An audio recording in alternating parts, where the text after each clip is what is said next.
The show tonight is here at the Roxy Hollywood. The crowd was amazing. I actually drove by here like an hour and a half before doors opened. It was already a line outside. On stage, like, it was just craziness. They were really feeling it, hands in the air, everybody screaming, everything. I had a jacket that I got just for the night. I ended up throwing it in the crowd. I was so hyped. Kind of regretted it. Cost the grip. Who do you believe in? The head of the meeting. It ain't even cold, so why you bring that heat in? 80 degrees in the wintertime. That's why I rhyme, and I present a city with no seasons.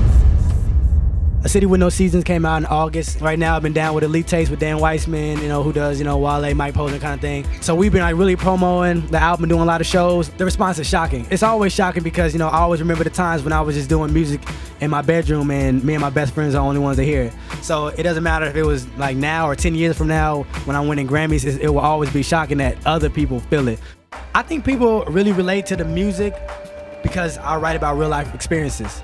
Like, I write about things that no matter if you're the square, or if you're the hardest gangster, you've gone through it. Like, we've all had our heart broken, whether it's relationship-wise, whether it was, you know, a deal that fell through, we've all had our heart broken. And when I wrote Believer, we all want somebody to believe in our dreams, no matter how minuscule they may be. So the things that I write about, every person on this earth has gone through. So I think that's why people are able to relate to me like that. What motivates me is that I see people who aren't better than me in better spots than I am.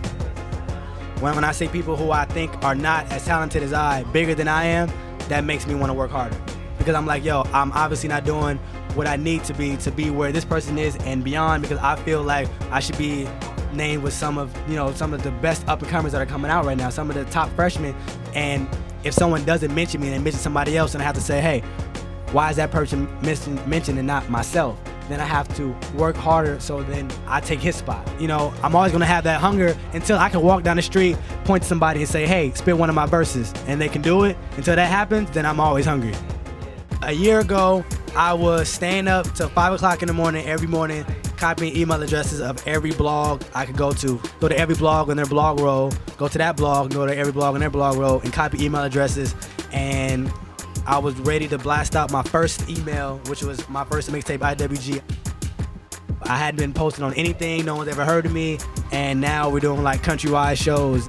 I had the LRG endorsement, had the ad in XXL. We're doing home pages of some of the biggest social networking sites, and it's all just a blessing. I think a year from today will be amazing. It's gonna be like this Sean Christopher monster that no one ever expected. Right now I'm just really enjoying it. Like 2 days ago, my song Heartbreaker was premiered on Power 106, and that was really big for me because I would listen to Power 106 every day when I went to school. So then when I hear my record on Power 106, it like I was bugged out kind of thing, you know what I'm saying? And that's just a year, so a year from now, like, it's gonna be amazing. Like, I can't even put it into words, so imagine 5 years from now. Yo, this is Sean Chris, and you tuned in to Hip Hop Official, which is the dopest hip hop channel for your mobile phone. So make sure you download that and stay tuned always.